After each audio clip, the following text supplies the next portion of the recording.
Well, good afternoon, tubes. Back with another junkyard truck video. Today's going to be probably a fun one. Well, not as fun as all the exhaust stuff I have and other suspension stuff we'll be doing here shortly. Still waiting on my drive shaft. I'm actually thinking I'm going to call the shop. It's been a couple of weeks. I'd like to get that soon because I'm going to be driving this thing up to a buddy's house and we're going to do a bunch of work there. But in the meantime, I have stuff I'm going to do here. We have a bunch of stuff to go into this truck. One thing I'm going to do today is we're going to put this AUXBEAM controller in. This thing's pretty sweet. I've been a fan of these ever since my friend Todd got a S-Pod for his Bronco. And that does the same thing as this, where you can control all of your accessories like off-road lights and cooling fans and pumps and whatever needs power. You can do it all through one of these. And the big thing with this is that you have a lot better protection against fires and just accidents, but you also have the ability to just have one little harness go through your firewall and a neat little switch panel that goes up on the dash, and it works a lot better and it's a lot cleaner, safer, and it's just all around a lot better than having a million switches with full angry pixies going through the firewall. Yeah, you want to burn your rig down, do it that way. So anyways, let's break this open and see what we got. Got our little AUXBEAM here. I got this kit off of Amazon. I'll put a link down below. It was cheaper than my other unit that I've got in my big truck. And this we don't want to lose because we'll need that. So we got a few things here. This has a big resettable 60 amp breaker. If you get this out, that'd be great. So we'll need to mount this somewhere. Here's our little switch panel. This just is it's an 8-gang deal, which is all I need. Get some mounting hardware. It comes with one of these little add-a-circuit deals. We won't be needing that because this truck's old enough to where that won't quite work. I think this is a key-on wire. I'll double check that. Here's a little harness that will go into the cab, and it has this end here with a little waterproof connection, goes into the cab. That's one reason why I like these. Just so much cleaner. And here's the actual brains of the operation, or the other half of it. This does power and ground. You can run your power and ground for each circuit into these different ports. I'm going to be using some of these lower amp circuits for controlling my air springs in the back. And then I'll probably use a couple of 20 amp, or one of the 20 amp circuits for an air compressor. And then we have some cooling fans that I'll be putting in this. They're going to use the 30 amp circuits. At least that's my initial plan anyways. So yeah, that's that. This thing comes with extra fuses and a little fuse puller. This will be pretty simple to mount. We'll get to that here in a moment. I think I'm going to mount it down here somewhere, but I'll bring the camera in for that. Yeah, that's our add-a circuit. We got some hardware. I'm thinking what I want to start with is actually mounting the panel in the truck. Yeah, not sure what all we got here. Oh, it does come with battery cables. We'll need those. Yeah, so I'm gonna get situated here, and then we'll mount this in the truck. I'm not sure how this all goes. There's two different mounting brackets. This one here you can mount on a flat spot on the dash. That's cool. This one I had the bracket upside down. Actually goes like this. and then it's got 4 screws that lock into it. I'm thinking this is just gonna sit right on top of the dash, and then that's it. We're done. Where do we want to mount this gauge? Well, on my other truck I have it down here, and it has a nice little kind of phone mount type thing. This one does not. I'm almost wondering if we could put it there, because I'm going to have some gauges right here. I'm going to have just engine stuff, and then my air ride right here.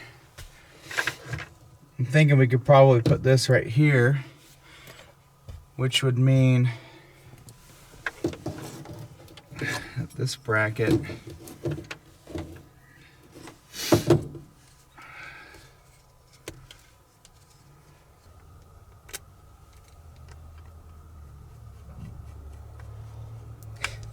they don't thread in. You're like, no.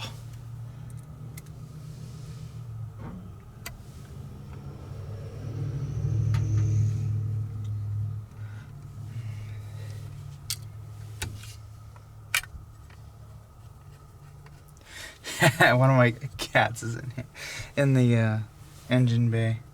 That's hilarious. It's like, what's that noise? Who's dinking around?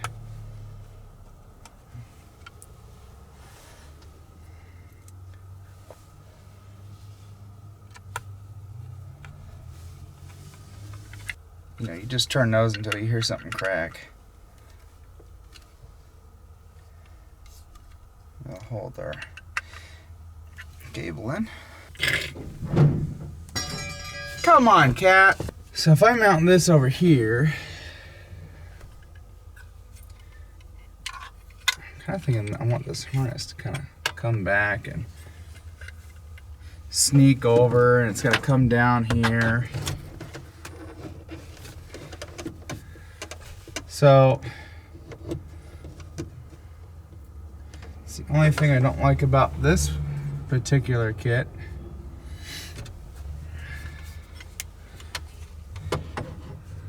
You know, that doesn't really work for me right there. I want it, you know, easy access. Can we, what if we mounted it right here?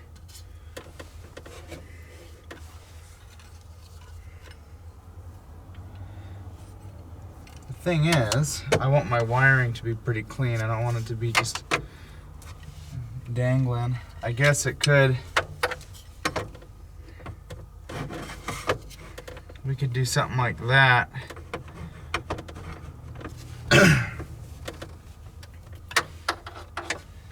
Because I do like them right down here where they're just kind of, because these light up, and I don't want to have too many lights up on the dash. It gets kind of annoying at night. I could even mount it over here. Now mounting it here on this does mean we're going to be kind of mutilating this a little bit. And then my harness can come up and over, or it can just come down. Yeah, I might do something like that. I want it to be somewhat easy reach, just for the fact that, you know, I don't want to be reaching over here, and I really just want to be able to sit here and just go boop, you know. Can you see what I'm doing over here? No, you can't. So what I'm doing, I've got a drill bit that's smaller than this screw here. I'm mounting my gauge, or my switch panel, right here on this left side. I'm getting it kind of lined up with this little lip they got going on here. And then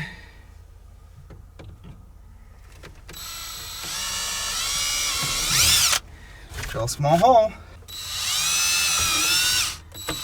Let's drill a small hole. Take the screw that we want to use.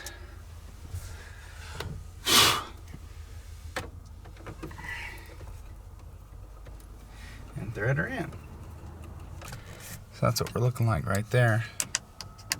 yeah, it's a good spot, you know, light bar, you know. And then we're gonna take our harness and it's gonna kind of, harness will just go down here. Now we could drill a little hole here and sneak this through, but I'm trying to minimize how many holes we make here. I'm thinking I'm just gonna run her like that, or, you know, this is not totally clean way, but you know, we could do something like that. I kind of want to just go down this way, and then I'm going to loop it, the other part, through this frame here. Well, thankfully we get quite a bit of harness here, and I think we can make it right in there.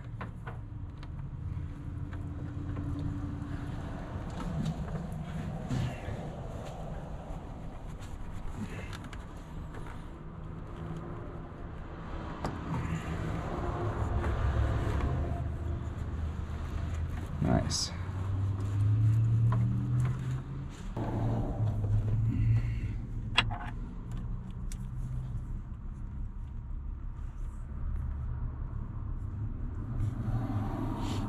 You gotta be careful, you can distort this a little bit. And these just push in, and then you thread that on.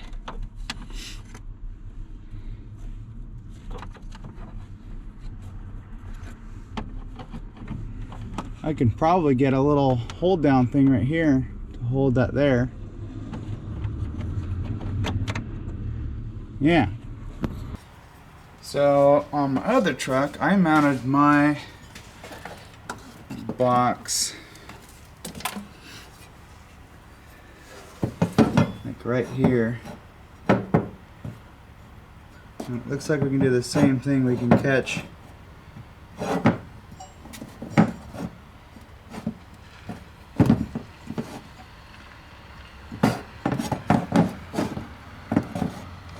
now. I've got this mounted in here. It's fairly solid. I'm running just screws into the plastic here, but I may change that to a nut and bolt combo, which this kit comes with.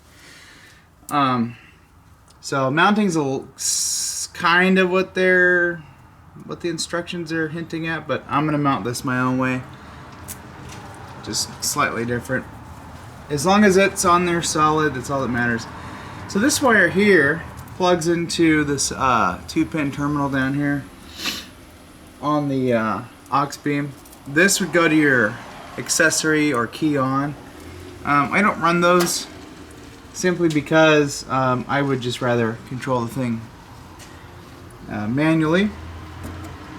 So here's our harness coming from the cab, and of course we're just gonna wind this thing up and you know, zip tight together. So here's my current problem. I'm trying to get this connector in here, and I wonder, oh, I don't need to do that. We're gonna come in from the side here. So here's what we got going on. I think way too much harness over here. It's kind of killing me right now. So this thing here needs to plug into that, and then this will sneak along over here, and there's little cutouts in the deal there for the harness, and you can do something like that. Now the other side, you got these battery cables, and that's going to be kind of fun getting in here. I'm going to figure that out here in a moment. Well, here's what we're looking like. I mounted my fuse down there. Unfortunately, I will have to get a longer cable because this isn't going to reach to this end of my battery. The ground cable, however, is perfect. I think it'll just barely fit that post too. That's okay, I'll go to Napa and I'll get another positive made. Well, I have learned something. That people at Napa do not like making battery cables or making some kind of modification to one without complaining slightly. So they didn't have 6 gauge. I just grabbed a 4 gauge off the wall, and then they crimped on a correct size end on there for me. So we'll see if that fits. It's not too much bigger. But yeah, this should be enough. I hope it is anyways. I wonder if I could just take this end and put it over here. My current problem now is the fact that I'm up against a piece of metal here.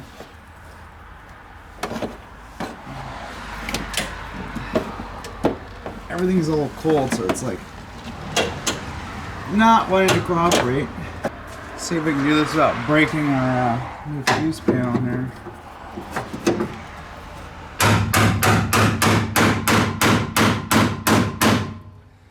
Yeah, that's kind of loud. Go on, get. So my friend Scott gave me these really nice pry bars that have really sharp ends on them. That worked pretty good. That knocked that right the hell off. Perfect.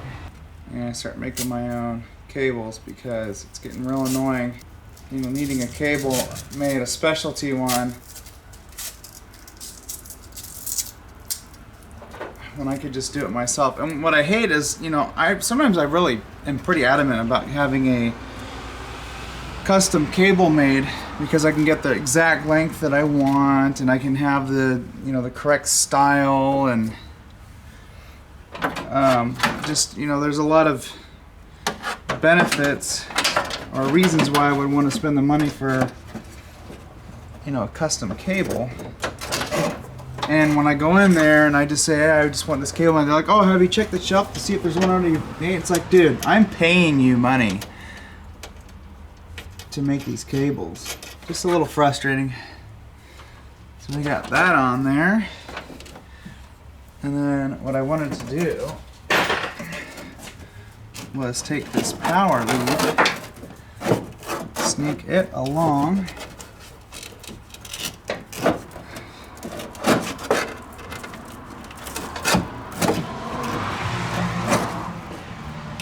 Have it come over here like that. Now, I can turn that breaker off. I like these terminals here.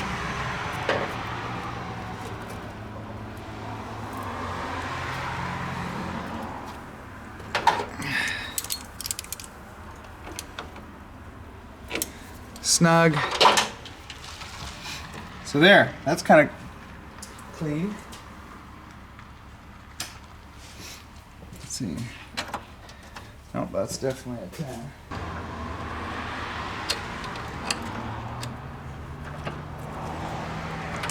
Oh, that just barely fits on there.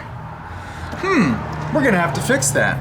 So I've learned that when you go to do this, when you go to enlarge things, you really want to have a good grab on this.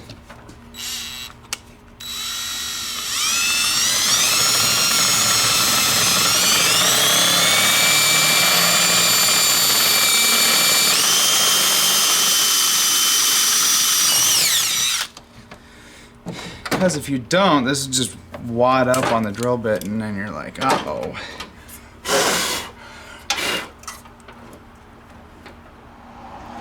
Cool. Oh yeah, that fits beautifully now.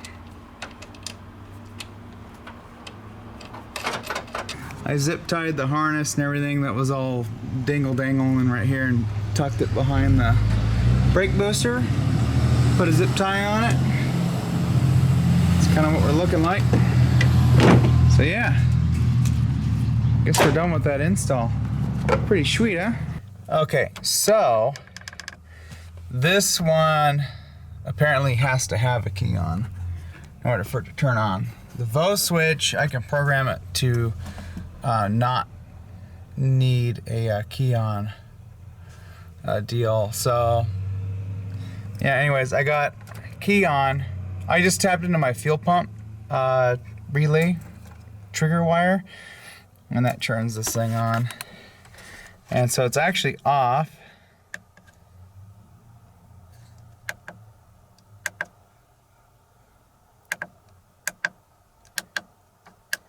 I don't know if that means they're on or what.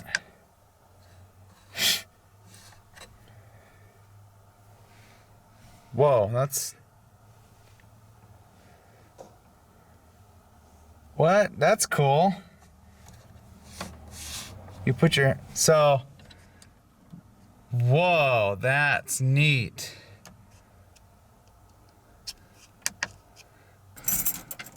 I don't want to run it too long. My ignition is on. So I'm actually going to run that. So the key on wire for that, I'm going to run that probably to the radio.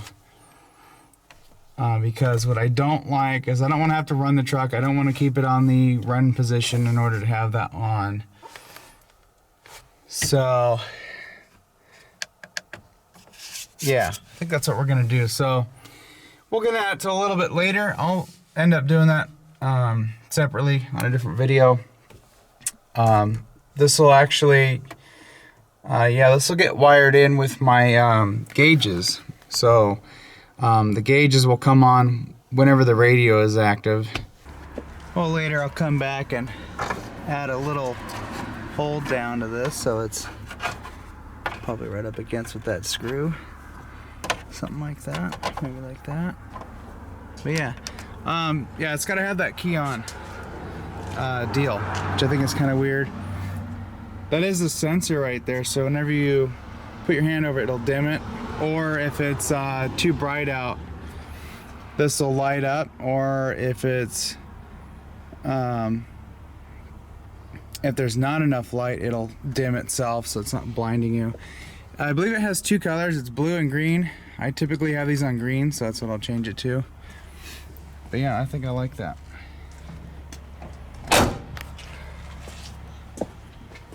And then yeah, I'll probably end up running this into the cab, and then I'll get tied in with the radio circuit. So yeah, not too bad. So I got 2 batteries in this thing. 2 batteries, plenty of juice to run our stuff. And this does have a 3G alternator in it. I put that in and totally didn't make a video on it. My mistake. Well folks, that's gonna do it for this video. Hope you guys enjoyed the video. Give it a big like. Comment down below if you so please. I gotta go. I'm freezing. I need to edit this video and get ready for work and go make some money. So yeah, that's done. Well, 99%. The other percent is wiring in when I go to do the gauges, which I have about 4 gauges we need to install. That'll be for another video. So yeah, with that, I'm done with this video. I'll see you guys later. Thanks for watching, and have a good one.